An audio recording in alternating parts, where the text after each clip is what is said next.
তিনি এলেন, তিনি বল ঘোরালেন আর দীর্ঘদিন পর অবসর ঘোষণা করলেন।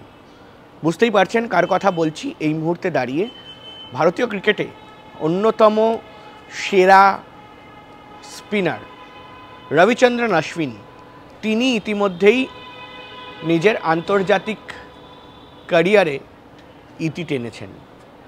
মূলত আন্তর্জাতিক ক্রিকেট থেকে রবিচন্দ্রন অশ্বিন অবসর নিলেন।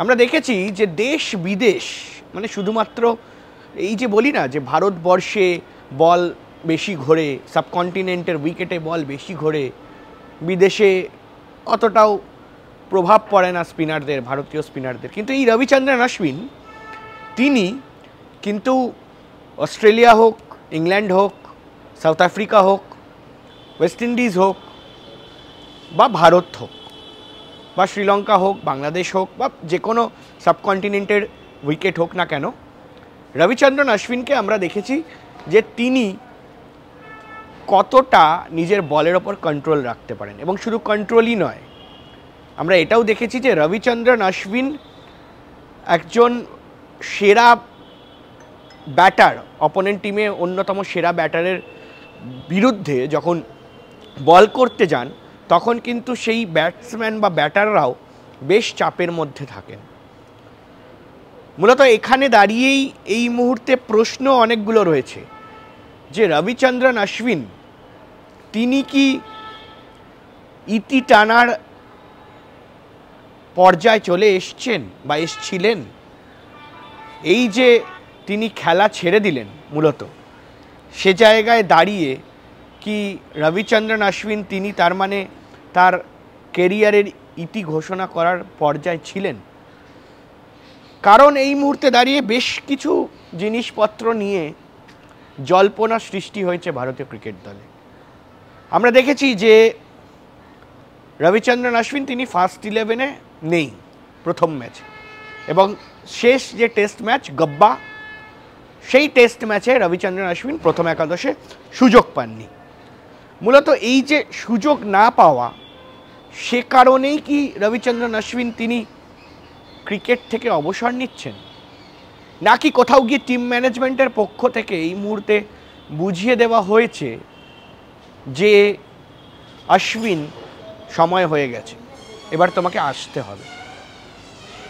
মূলত এই যে প্রশ্নগুলো বা এই যে জল্পনাগুলো আমি বলছি, এই মুহূর্তে দাঁড়িয়ে গৌতম গম্ভীর তিনি যখন ভারতীয় ক্রিকেট দলের কোচ হন তখন থেকে কিন্তু বেশ কয়েকটা জল্পনা সৃষ্টি হয়েছিল। অনেকে বলছিলেন যে গম্ভীর চেষ্টা করছেন নতুনভাবে দল তৈরি করার, তিনি চান না যে সিনিয়র ক্রিকেটাররা এই মুহূর্তে ভারতীয় ক্রিকেট দলে আর বেশি দিন সময় নষ্ট করুক বা জায়গা আঁকড়ে ধরে দাঁড়িয়ে থাকুক। এই ধরনের কমেন্টস আমরা অনেক শুনেছিলাম। তবে তারই মধ্যে বাস্তবায়ন কতটা হয়েছে, ইতিমধ্যেই কিন্তু সেই বাস্তবের দিকে কোথাও গিয়ে এক পা এগিয়ে গেল ভারতীয় ক্রিকেট দল। কারণ হলো যে অন্যতম সর্বকালের সেরা অফ স্পিনার বা অলরাউন্ডার বলতে পারেন রবিচন্দ্রন অশ্বিন, তিনি আর ভারতীয় ক্রিকেট দলের জার্সিতে খেলবেন না।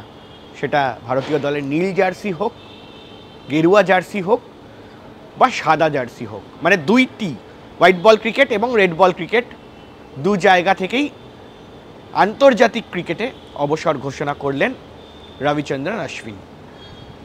এবং আমরা জানি যে রবিচন্দ্রন অশ্বিনের যে অবদান 2011 সালের বিশ্বকাপ, তার পাশাপাশি কিন্তু টেস্ট ক্রিকেটে অশ্বিনের অবদান কিন্তু অন্যতম সেরা।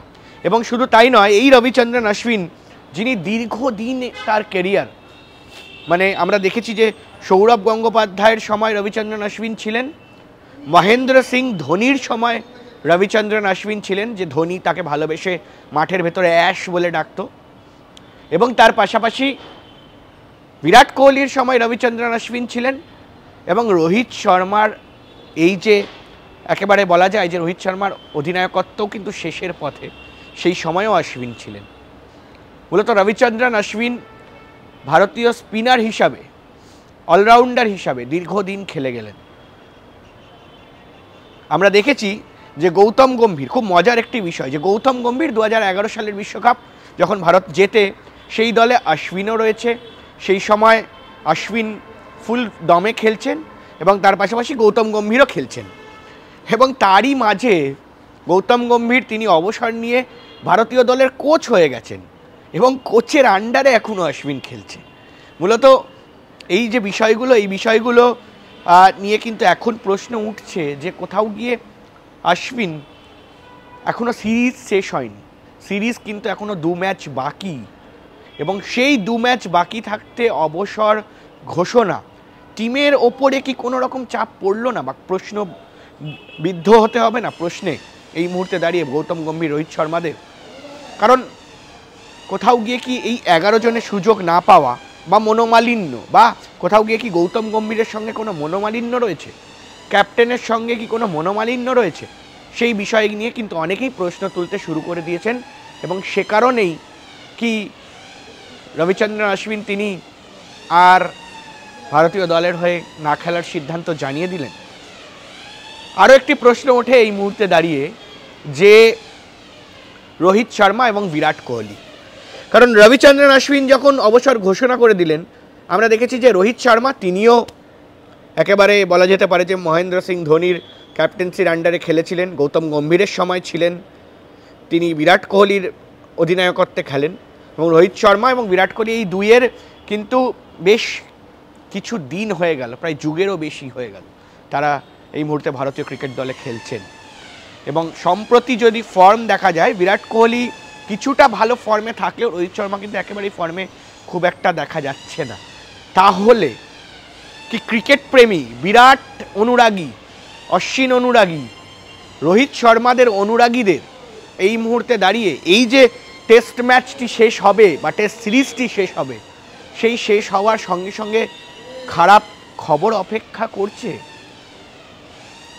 বেশ কিন্তু এই মুহূর্তে জল্পনা সৃষ্টি হয়েছে যে হয়তো কোথাও গিয়ে বিরাট কোহলি বা রোহিত শর্মা তাদেরকেও কিন্তু এই মুহূর্তে বলা যেতে পারে যে অবসর ঘোষণা করতে দেখা যেতে পারে।